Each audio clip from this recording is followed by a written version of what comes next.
Welcome back to Motions Robotics. This is section 3 of simple harmonic motion. We have covered section 1 and section 2. Please do well to check them out. We have about 5 questions to guide you in this section, so let's get started. Alright, the velocity of the simple harmonic motion is given as this of a system of mass 2 kg. The total energy of the system is dash. Alright, so let me divide this into solution. Now, we're talking about the total energy of the system. If you remember, let me go for kinetic energy, which is half m v squared.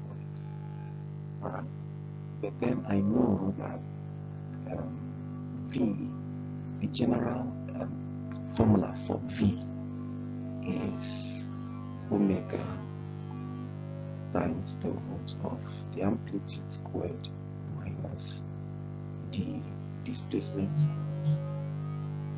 Okay, now if I compare this to the equation given to me, I have V is equal to 8, then 25 minus, y squared, if you like. Some textbooks use y, while some use x, does not matter. From here, see that omega is equal to 8, and then amplitude is equal to 5. Can you see that? It's equal to 5 meters. Okay. Now, again, I need you to recall that if A becomes equal to amplitude, then the whole of this formula, the whole of this becomes V is equal to omega A, right? So this is what we are going to plug into the main formula we have here. Formula for the kinetic energy, total energy of the system. So KE is equal to half instead of V now, we are going to plug in omega A squared, right? Or half m omega squared A squared. Okay, so this will give us half times 2 kg times omega squared. Omega is 8 squared times amplitude squared, that's 5 squared. Okay, this takes care of this, and we are left with what? 64 times 25. This should give us 1600 joules. Okay, so a body moves in simple harmonic motion between 2 points, 20 meters on the straight line joining the points. If the angular speed of the body is 5 radians per second, calculate its linear speed when it is 6 meters from the center of motion. Okay. Now, the question says that the body is performing simple harmonic motion, and we know that the motion has to be on a straight line, and they have given us the straight line, 2 points. Let's say these points A and B, all right, and the distance is 20 meters. Okay, now I also know that there must be an equilibrium position, or a mean position, or a central position. Remember, for simple harmonic motion, these 3 ingredients must be considered. The body must be periodic in nature, along a straight line, such that the acceleration is always proportional to the displacement from the central position, and is always directed towards that point. So let me establish my central position here. That means that, alright, the amplitude is 10 meters from this central position here to here. Here is also 10 meters. Alright, we normally consider just the central position and the extreme position. These 2 extremes are just a kind of mirror image of each other. So just consider two, the central position and the extreme position. Okay. All right. So take note, amplitude is 10 meters. So the body now, they're asking us to find the linear speed at a point 6 cm, 6 meters rather. Okay. So again, remember the general formula for speed. V is equal to omega square root of amplitude squared minus x squared or y squared, it does not matter. So omega is 5 times the amplitude is 10 squared minus x, that's the distance from the mean position, is 6 squared. Okay, so we can finish this up. And V is equal to 5 times, we have 100 minus 36, so 5 times this will give us what? That's 64, and then 5 times 64 is going to give us 40 meters per second. So that's the answer. Alright, the energy E and the period T of a simple harmonic oscillator will triple if the amplitude A triples. True or false? It's false. Alright, amplitude only affects energy. Amplitude doesn't affect period in any way. So let's prove that. That's an equation that connects energy to amplitude. We have kinetic energy is equal to half mv squared, which is also equal to half m omega squared a squared. Hope you remember. Alright, from here, if you remember that V is equal to omega A, plug that into here, you get this other one. Alright, so from here we now know that energy is directly proportional to the square of the amplitude. So this means that if the amplitude is tripled, the energy will increase by a factor of 9. Alright, E2 will be equal to 9 times E1 if the amplitude gets tripled or becomes tripled. Alright, do I prove this? So let me go ahead and quickly prove this. Now E1 or E is proportional to A squared. If we remove the sign of proportionality, we have E is equal to K A squared. Alright, so I can establish my E1 over A squared 1 is equal to E2 over A squared 2. Alright, so if I consider my A1 to be X, for instance, excuse me, and A2 to be 3X, that's tripled. Okay, plug this into the equation. We have E1 all over X squared is equal to E2 all over 3X squared, and this gives us what? E1 all over X squared is equal to E2 all over 9X squared. Alright, so the X squared takes care of X squared, and now we have, alright, E2 is equal to 9E1. So if the amplitude increases by a factor of 3 or triples, E will increase by a factor of 9. Now, is there any equation that connects amplitude to period?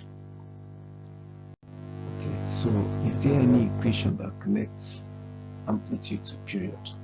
Let's check all the formulas we have encountered previously. Now remember that period is equal to 2 pi all over omega. at least if you are considering a simple pendulum, we have that 2 pi period is equal to 2 pi L all over G. Okay, again, don't forget that omega in this case will be what? The square root of, that is from here, square root of G, just turn it upside down over L. Don't forget this. Okay, so under simple pendulum, please see this, that period is only affected by, alright, the length of the rope to which the pendulum bob is attached. Period is also affected by the acceleration due to gravity. So the period goes up if acceleration due to gravity goes down, and vice versa. Period is also affected by angular speed. We have seen it, they are inversely proportional. Alright, but mass has no effect on period. Amplitude, of course, we can't see amplitude. Amplitude has no effect on period. Okay, now if we're also considering a helical spring, T will be equal to the same thing, 2 pi over omega. But then there's a slight change here, 2 pi square root of m over k. The mass of, alright, the object attached to the spring, and then the stiffness of the spring, that's k. Alright, here we can as well see that omega is equal to the square root of, just turn it upside down, we have k all over n. You can put this. Okay, so having now seen that the period is affected by mass, it's also affected by the force constant or the stiffness of the spring, it's affected by the angular speed, but we can't see amplitude here, and we can't see length here. Okay, so the length of the spring does not affect the period in this case. Only the mass or the weight attached to the spring or and the stiffness of the spring. Of course, extension, mass makes for extension. Let me show you this quickly. Oh, I don't want this video to be too long, but let me go ahead and do it. I can as well write period, the formula for period this way, 2 pi square root of E all over G. Extension, remember that the weight attached to the spring makes for whatever the extension is going to be. Alright, E. How is this gotten? From Hooke's law, F is equal to KE. Remember, now if this force becomes weight force, I can actually replace it with mg, mass times acceleration due to gravity, will be equal to KE. Okay, the implication of this is that m all over k will be equal to what? E all over g. So I can actually replace this, which we found here. Here, I can replace it with this. Right. And in this case, omega will be equal to the square root of k over m, or I'd say square root of g over e, g over, okay, I can even say it's equal to, instead of the g, I'll say a all over x. This is still alright. The next question. A small body moving at constant angular speed around a circle is not an example of simple harmonic motion, but the motion of the foot of the perpendicular from that object to a fixed diameter of the circle is simple harmonic motion. True or false? The answer is true. If you have followed through up to this point, you would have noticed that we've kept saying that, alright, a body P undergoing circular motion has no business with simple harmonic motion. This body is not performing simple harmonic motion, but the projection of this body, look at P, the projection to this point Q is simple harmonic in nature. The object itself is undergoing circular motion, not simple harmonic motion, but the projection of this body. Alright, so if this body is here, the projection here, okay, will be on a straight line, the projection here on a straight line, the projection here on a straight line, the same here on a straight line. So the projection of the body that is performing circular motion on the diameter, the fixed diameter AB, is simple harmonic. Alright, next question. Alright, a spring oscillates with a frequency of 5 Hz and an amplitude of 4 cm. The spring is initially released from its amplitude. Find the displacement 2 seconds after the release. Okay, now solution. Let's list the parameters we have. We have F is equal to 5 Hz. Amplitude is equal to 4 cm, which is 0.04 meters. You convert to meters to the SI unit or the base unit. Okay, and time is 2 seconds. Okay, now the equation usually that comes to mind anytime amplitude is given, I've observed that students often put down this V is equal to omega times the square root of amplitude squared minus x squared plus y squared, if you like. But this cannot help us because the question did not capture linear speed or angular speed, alright, from the parameters we've listed here. Okay, of course I cannot also say omega is equal to 2 pi f. Omega is not given. Now I need you to remember that the question is talking about oscillatory motion, not simple harmonic motion.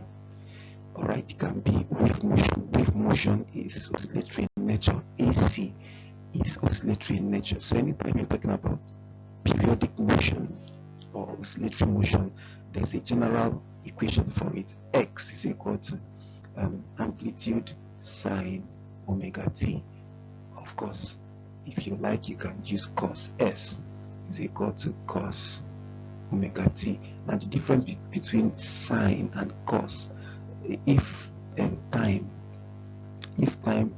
is equal to 0 and the oscillation starts from the mean position, the mean or the equilibrium position, from the mean position, alright, you use sine. But if at time t equal to 0, the oscillation begins, alright, from the amplitude or at the amplitude, you use cos. Look at the graph now. Look at the graph. I have this one is for sine. Okay, remember the mean position along this line. Alright, but for cosine, you start from the amplitude like this. So this is the difference between the graph of sine and cosine. Alright, now just plug in the values. X is equal to a cos. We are going to use cos because the question says the spring is initially released from its amplitude, so cos omega t, which can be written like this: a cos 2 pi f t. Remember that omega is the same as 2 pi f. We had already noted that. Now plug in the values. We have amplitude 4. Sorry, it should be 0.04, alright, in meters. Then cos, we have 2 pi times 5, then times 2. Please make sure your calculator is in radian, not in degree. Punch this, and then you will get that x is equal to 0.04 meters. Make sure your calculator is in radian, not in degree. Thanks for watching.